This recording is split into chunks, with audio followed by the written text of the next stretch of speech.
राधे राधे महाराज जी। महाराज जी दंडवत प्रणाम। महाराज जी, लाली जी के लिए खूब रोना तड़पना आए, इसके लिए कैसे कृपा होगी? सेवा बन जाए। लाडली जी की सेवा में अगर हमें कहीं सौभाग्य मिले या घर में सेवा विराजमान करे, सेवा से जो प्रीति होती है और प्रीति से रोना आता है, तड़पना आता है, तो अगर हम श्री जी की श्री अंग सेवा प्रकट श्री विग्रह सेवा प्राप्त कर ले, और वो भी निष्ठा पूर्वक, जैसे जयमल जी निष्ठा पूर्वक ठाकुर सेवा करते थे, सेवा में विघ्न न पड़ जाए, इसलिए उन्होंने नियम लागू कर दिया था कि 10 घड़ी जिस समय में सेवा में जाऊंगा, अगर उस समय किसी ने किसी भी तरह की सूचना दी, उसे जान से मार दिया जाएगा। 10 घड़ी, 1 घड़ी 24 मिनट, तो 10 घड़ी 4 घंटा, 4 घंटा होते हैं। 4 घंटा वो ऐसी सेवा करते थे कि कोई भी उनको सूचना भी नहीं दे सकता था, इतनी सेवा में संलग्नता।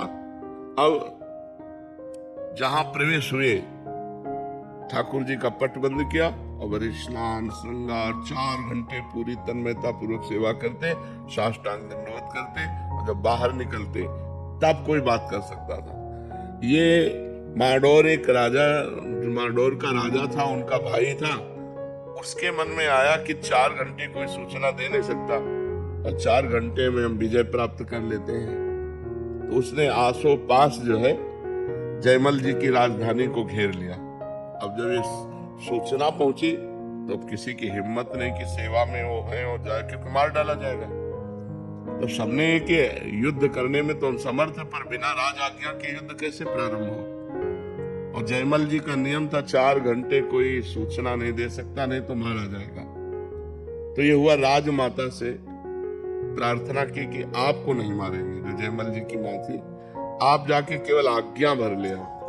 तो वो गई और उन्होंने कहा शत्रु पक्ष ने चारों तरफ से राजधानी को घेर लिया है, आप आज्ञा दीजिए क्या किया जाए। तो उनका राम जो करेंगे वो सब भली होगी। पीछे मुड़कर नहीं देखा, सेवा नहीं रोकी, और कहा जो राम करेंगे वो भली ही होगी, भगवान जो करेंगे वो भली ही होगी, जा। वो वापस चली गई, आज्ञा तो हुई नहीं।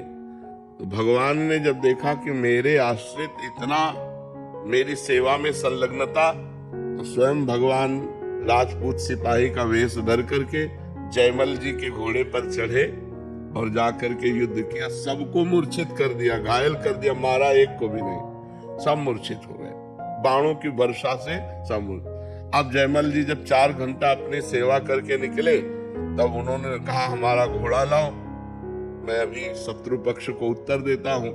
तो घोड़ा हाँफ रहा था और पसीना से लथपथ था, तो उनका ऐसा लग रहा है ये तो बहुत युद्ध करके आ रहा है, ये घोड़ा हाँफ क्यों रहा है हमारा। किसी ने कहा इसका तो कोई पता नहीं, पसीना पसीना घोड़ा। तो दूसरा घोड़ा, राज घोड़े तो बहुत होते हैं, दूसरा घोड़ा मंगाया। जब वहां गए तो सब मूर्छित पड़े। तो जो शत्रु पक्ष का राजा था उसको चेतना दिला, जो ही चेतना दिलाई, सो जयमल जी के हाथ जोड़ के कहा मुझे एक बार उस सैनिक के दर्शन करा दो, जो आपका एक सिपाही आया इतना बलवान कि सबको मूर्छित कर गया, मारा किसी को नहीं, और हमको तो बाणों से भी घायल किया, अपने नेत्रों से भी घायल किया। एक बार हमको अपने सिपाही के, श्याम सिपाही के दर्शन करा दो, वो जो श्याम रंग का था। जयमल जी ने कहा श्याम रंग का सिपाही, तो उनकी समझ में आया वो तो मेरे भगवान थे जिनकी मैं सेवा में था।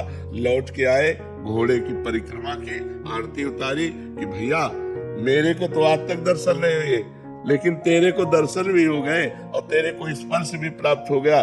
बार बार घोड़े का आलिंगन किया, घोड़े की आरती उतारी, घोड़े की दंडवत की। तो जब हम भगवान की सेवा में इस तरह तन्मय होते हैं कि हमें कुछ भी हो जाए, हम सेवा से नहीं निकल सकते, तब हमें प्रीति हो जाती है और फिर भगवान बाहर ले लेते हैं। अभी मान लो अगर निष्ठा ना होती तो सूचना मिलते है कि शत्रु पक्ष ने घेर लिया है, तो सेवा छोड़कर युद्ध के लिए, तो फिर यह घटना थोड़ी घटती। इतनी सेवा में तन्मयता हो कि किसी भी तरह से हम सेवा में विक्षेप न सहे, और लाडली जी से हम तो प्रीति हो जाएगी। फिर जिससे प्रीति हो जाती है उससे प्रगट में मिलने का मन होता है कि एक बार प्रगट में मिले, फिर तड़पना, रोना, सिसकना, यही उसको जीने का रास्ता मिलता है। जो भगवत प्रेमी होता है वो तड़पना से सपना रोना या तो हम सेवा पर विशेष ध्यान दें। हमारी श्री जी राई की सेवा को मेरु के समान समझती है, तो फूल सेवा, श्रृंगार सेवा, पोछा सेवा, सुहनी सेवा। जैसे आप बरसाना में भी रास्ते हैं तो लाडली जी के महल में कुछ न कुछ सेवा लिए, प्रगट में श्री ठाकुर जी विराज, घर पे विराज। हाँ, तो फिर उनकी सेवा करो खूब।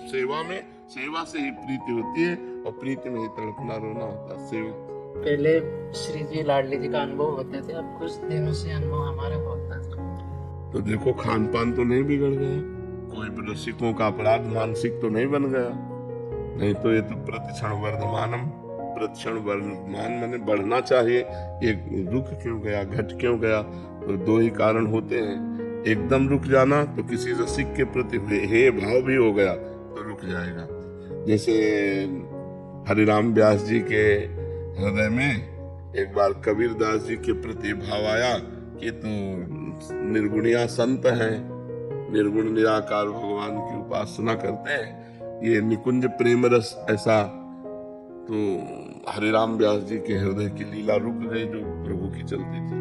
तब हरिवंश महाप्रभु से कहा, तो हरिवंश महाप्रभु ने कहा भगवान के किसी लाडले का अपराध बन गया तो उनका ऐसा तो हम क्यों वैष्णव अपराध करेंगे? तो उनका ध्यान करो तो उनका कबीर दास जी के प्रति ऐसा कहा, बोले यही अपराध बन गया।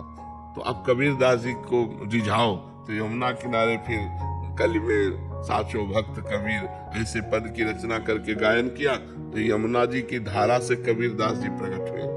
तो कबीर दास जी ने कहा कि भगवान अलग अलग संतों को अपने नाम रूप लीला धाम का प्रचार प्रसार करने के लिए भेजते हैं। इसका मतलब ये थोड़ी है कि भगवान उसको रस से वंचित कर देते हैं। सब रस का अधिकारी भक्त होता है, तब वो समझे। तो कहीं किसी संत भक्त वैष्णव के प्रति थोड़ी हमारी मलिन बुद्धि हो जाएगी तो फिर हमारा जो है भाव रुक जाएगा, फिर हमारे चिंतन में कमी आ जाएगी।